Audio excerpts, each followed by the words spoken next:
It is that time of the year when we join the rest of the world for the festive season. From the Health and Science Desk at the Standard Group, we wish you a Merry Christmas and Happy Holidays. My name is Dr. Mercy Korir, and on this episode of Health Digest, we take you back to some of the stories that we highlighted during the year. Our starting point this evening is Mombasa County, where we bring you the story of a daughter's love for her mother. This was the story of Mercy Deche taking care of her mother with Alzheimer's. These are people who have done a lot to take care of us. I remember my mom really did a lot to make sure that I am where I am. If it were not for her, I wouldn't be sitting here. I wouldn't have achieved whatever it is, little or much, that I have achieved. So the least we can all do is to look after those who are suffering, who are not able to take care of themselves, and especially due to Alzheimer's. Dr. Mercy Deche is a law scholar, a lecturer and former vice chair of the Judicial Service Commission, but today she is the third born and second last child, speaking about the 5 years so far that she has been living with her mom, now 82 years, who was diagnosed with Alzheimer's disease.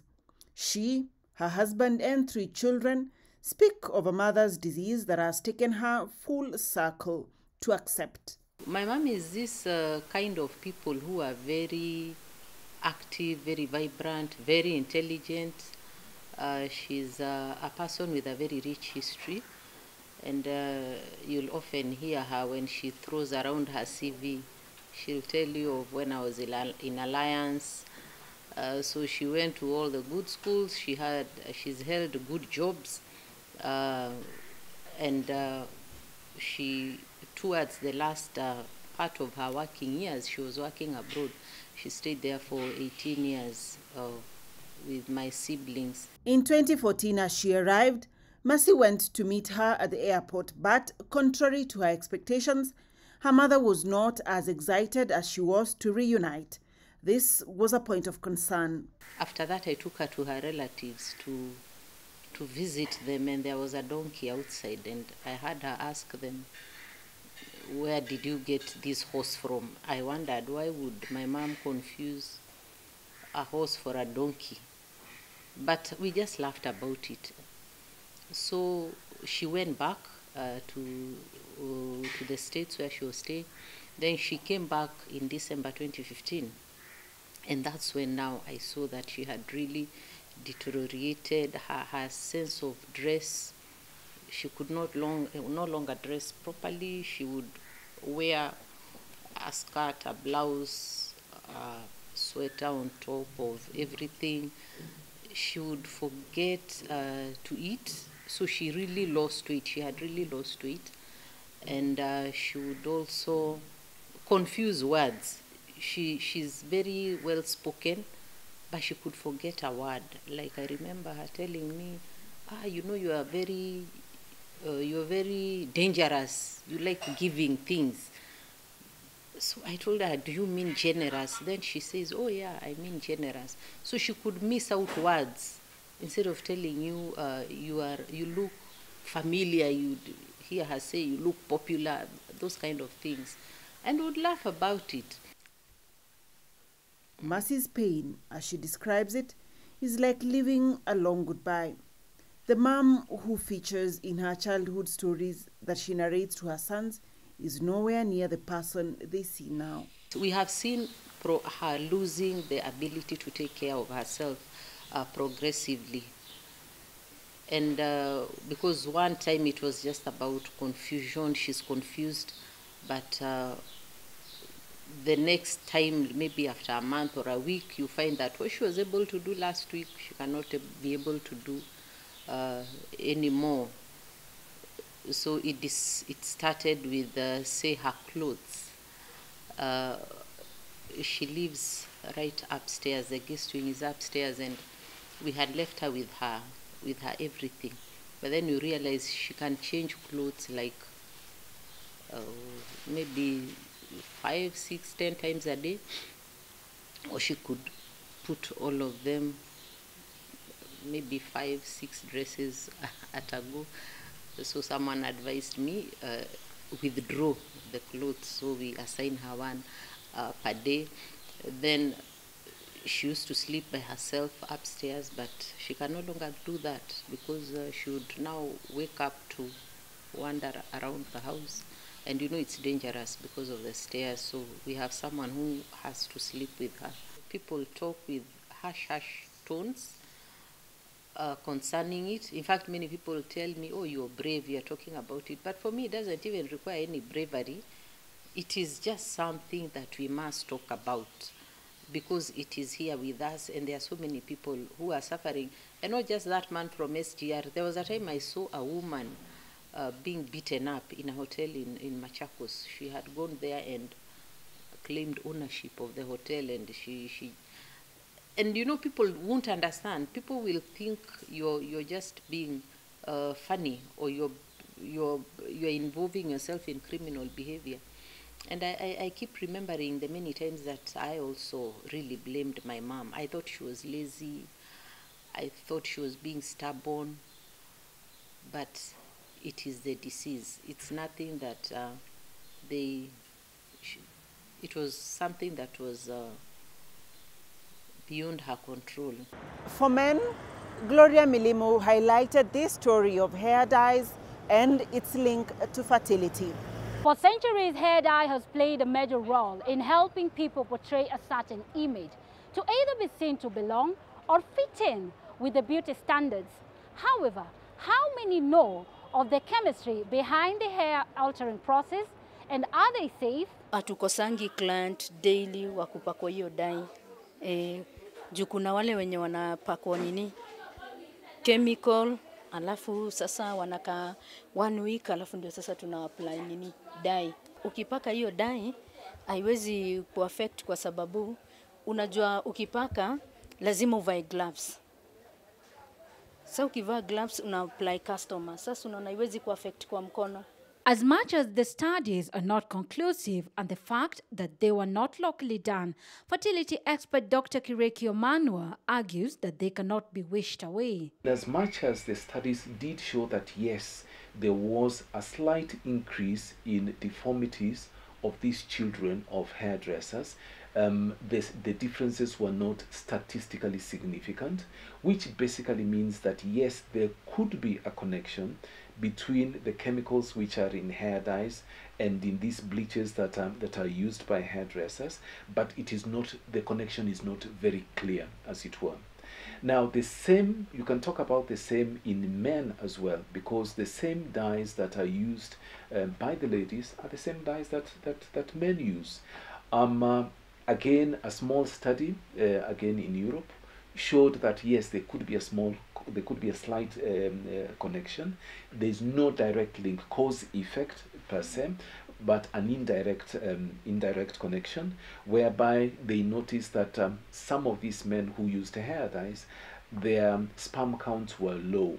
But you see, there are so many other factors which can lead to a low sperm count. So this could be just one of them. I haven't had any concerns about hair dye leading to infertility. In fact, it's the first time nasikia tena hiyo story. Sijaiona mwenye ameathirika na dye. Naonanga tu kila mtu anapenda. Dr. Kireki also intimates that there are environmental factors that can affect male fertility. We know that some of these chemicals that are used do actually find their ways into the food chain, as it were, and they do affect that. What are some of these chemicals that we're talking about? Studies have shown, for example, that pesticides and herbicides, which are used, to kill weeds and protect plants while they're still in the farms, can actually and do actually find their way into semen. And there are studies which have been shown from the US, and even there are some older studies which were done in West Africa, and newer studies from the US, even though they are small groups, but they have actually confirmed the presence of pesticides in semen. Others, as revealed in studies done in European countries, include chemicals used to soften plastic and female hormones that find their way in streams and eventually drinking water. So who knows that some of the cases that we are seeing in men today of infertility, we see men who are young, in the 30s, early 30s, mid 30s, who don't have any problems with drink, or we don't have any problems with smoking, who don't even chew mirror or whatever it is, have no problems with narcotics as well. And the jobs, when you look at their professions, they should not have any problems at all, any contact with chemicals. But you find they have a lot of issues with the semen quality, with the sperm quality. Either you have a low count, the numbers are low. You find that the motility of the sperm is also low, and the normal forms are also low. So when you start scratching your head and trying to find out what actually could be the problem, the only thing that we are left to think about is most of the time environmental factors, which sometimes we have little or no effect at all. So what we can do is to try and make that quality better in order to increase the chances for these gentlemen to be able to help their women conceive. Experts say human fertility is declining worldwide, with 40% of the reasons for infertility among couples in Kenya being connected to men. As a country, I would say we are deep in the bush in terms of infertility. Why do I say this? Because the incidence of infertility is about 20% of the Kenyan population. We say the adult population, because if we say the Kenyan population, then the numbers are obscene. But even if we were to say that, let's say the population of Kenya is about 50 million, and half of these 50 million are actually grown-ups, that is in the reproductive age. Infertility affects about 20%. So if we say 25 million are the grown-ups, so 20% of that could be about 5 million Kenyans who have an issue with infertility, whether it is primary infertility or secondary infertility. And primary infertility is basically you have tried to have a baby for 1 year and without using any contraception and regular intercourse 2 to 3 times a week, and there is no conception. Whereby in secondary infertility is where there has been a conception in the past, or there is a child or children, and you want to have another child or children, and it hasn't happened in a space of 1 year. Again, regular intercourse 2 to 3 times a week, no contraception, and the lady is not breastfeeding. Now, if you look at 5 million people could averagely be affected with infertility, that is approximately the whole of Nairobi, plus you throw in 1 or 2 other neighboring counties, so that you can see the extent of this problem. Most of the people who have this problem are actually at the bottom of the pyramid, and that is why I said we are deep in the bush with this problem. Doctors say most people fear the unknown when it comes to diagnosis, and infertility is not different either. However, he calls on men who have fertility issues not to shy away from seeking help. Thank you, Gloria. Do you know that vaccines are tested before they are approved to be administered on human beings? Well, rats play a big role in these tests. Here is more on that. Morning. Welcome to the School of Biological Sciences. Professor Jacques Kabaro is in charge of the animal house. These are cages with rats in them, and these here are rats. It is clean and well maintained and looks nothing like what I had in mind. This particular room hosts different types of rats and mice. With a lot of research going on in the world, I was curious to know how scientific research is done on animals. My curiosity brought me to University of Nairobi School of Biological Sciences, Chiromo campus, to know why white rats are commonly used in scientific research. In one of the laboratories at the university, we meet Carol Murithi, a postgraduate student doing a research on how human beings behave after chewing miraa. We are assessing the effects of miraa on behavior and cognitive function. Yeah. On human beings? We cannot test on human beings immediately, so we test using mice, which are a good model, an animal model that we can use, which mimics human behavior. This is where our work area is. Yeah, this is a very closed area. You can see like even the windows you've blocked so that there's no noise and there's not a lot of movement. So that when we say that the effect is due to Mira, it's due to Mira and not human interference. But why these rats? About 1.5 centuries ago, a scientist decided to carry out some studies on the effects of fasting, that is staying without food for a long time, on an animal body. And he used the rat. And from that time, the rat became popular as an experimental animal. We had companies, institutions in the USA and the UK, in Europe, especially Europe and especially the USA. We had institutions which were actually producing and breeding rats specifically for research purposes. And those institutions, some of them still exist. And some of the strains of rats that are used for experiments are named after those institutions. A good example is the Worcester rat that we have here. Just not any other rat and mouse is used in scientific research. They have to be white. And Professor Kabaru explains why. You can easily mark individuals using a felt pen if the skin or the hair is white. If there are issues you are looking for example, effects like inflammation, it is easier to see that on an albino or a white animal. Okay? Even the eyes, if you're looking for effects on eyes, it's easier to see that when you have an albino or a white rat. Nevertheless, it does not mean only white rats are used for research. We have brown, we have black, and even hooded ones, which are partially white and partially black. These rats are used to generate answers to problems that humans face every day, and it is the task of the researchers to document these. The rats are mainly used, they are mainly used for research of testing substances, including drugs, before the test can be escalated to the human level. For example, when a drug is being treated, you want to see whether that drug works, you want to see whether it is poisonous. The rat or the mouse would be the animal of choice before those tests are escalated to clinical trials or trials with human beings. And this includes even diseases like cancer, diabetes, hypertension. One can induce diabetes in a rat or a mouse and then try the new drug to treat the diabetes and so on and so forth. Okay?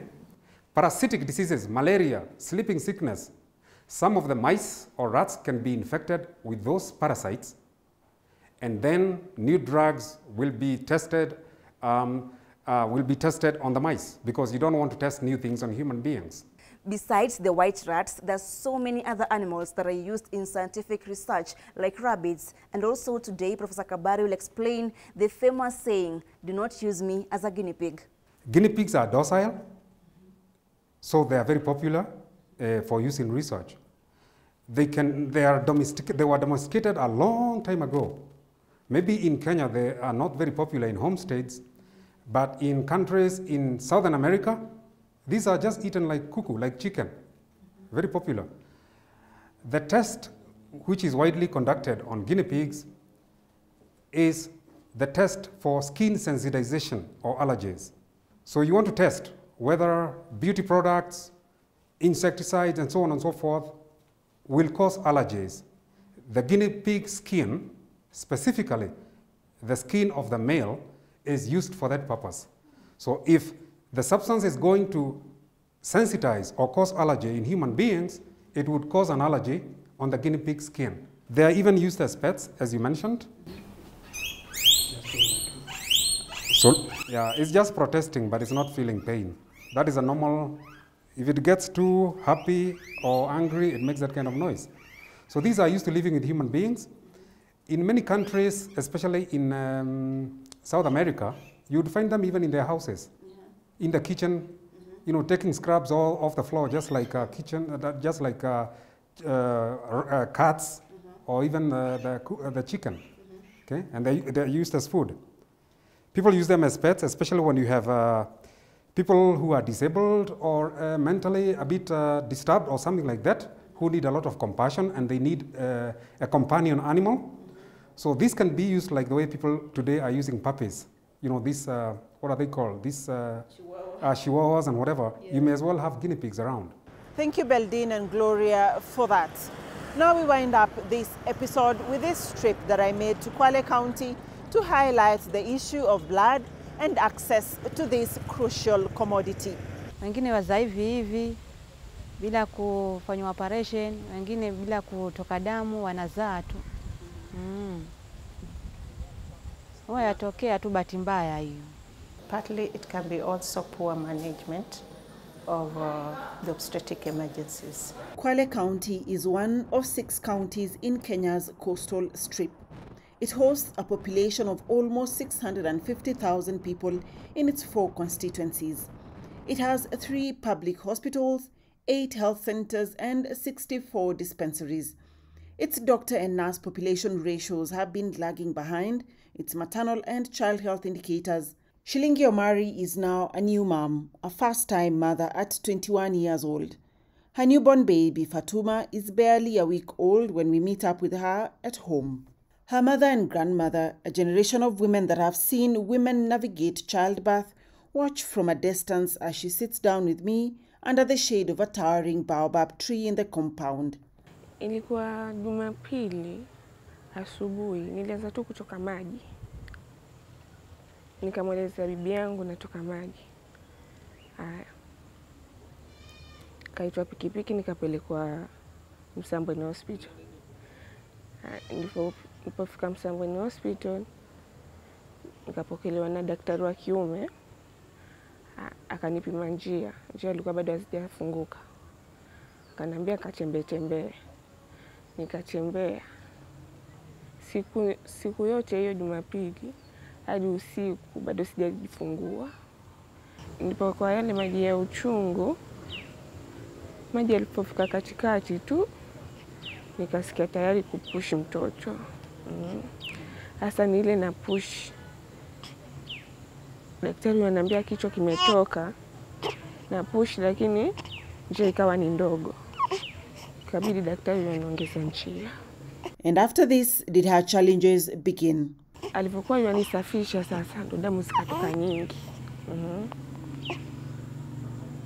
Anisafisha kila kinisafisha damu zatoka. Yani mpaka sijielewi nasikia kisunzi. Lakini mtoto wangu alitoka tu salama. Msambweni is Kwale County's referral hospital. In here, hundreds of mothers deliver every month, and this year alone, 5 mothers have died while bringing forth life. Betty Wabuge is a midwife for the last 16 years and the current maternity in charge in this hospital. Daily, she attends to mothers from 24 weeks of pregnancy to delivery. Bleeding either during pregnancy, antepartum hemorrhage or APH, and bleeding after delivery, postpartum hemorrhage or PPH, she says threatens the lives of many women. For the last 5 years, PPH, you've had, we can say maybe 80% of the maternal mortalities have been from PPH. Most of the causes of the PPH, most of the time we have cervical tears, uterine atony, that is when the uterus doesn't contract well. Most of the time, in fact, like most of our mortalities are referrals from the health centers and dispensaries. Most of them may be like also retained products of conception. So when we come here, we try to manage it. But you're grateful because of option. With time, at least they're reducing, because we had a mentorship program where our staffs from the rural facilities were brought to Msambweni for mentorship program. So of late, I can assure you, the PPH managements of PPH has been, they've tried. They're now managing the PPH. When we did the reviews, the maternal death reviews, from all these counties, we found that almost 60% of the deaths were as a cause of lack of either blood to transfuse, mostly, and also aspects of skills. In 2020, The county managed just over 2,000 units of blood out of a possible 6,000 units required for Kwale's population. This blood, once collected, is available for use in 9 blood transfusing facilities in Kwale County. Kinondo Kwetu is one such facility. Prior to the satellite in Kwale, they used to rely on the Regional Blood Transfusion Center in Mombasa. It was hectic because once you do not have blood and you need urgent blood, now you have to send an ambulance all the way to cross the ferry and to Mombasa. And there were some limited amount, units of blood you could get. But after opening up the satellite in Msambweni, things have changed. It's now, we now can easily access blood at Msambweni. The commodities, at least, if they are out of stock, it's out of stock everywhere, but at least we have a center where we can rely on for blood and blood products. For a country to have sufficient units of blood, 1% of its population should donate blood. Kenya and its counties is still lagging behind on this target, and it is the mothers in need of blood who bear the biggest brunt. Bleeding during pregnancy or immediately after birth continues to be one of the biggest threats to maternal health. Access to blood, a priceless commodity, saves not only these mothers but anyone else within the health system that is in need of blood. My name is Dr. Masi Korir, and we wish you a Merry Christmas and Happy Holidays.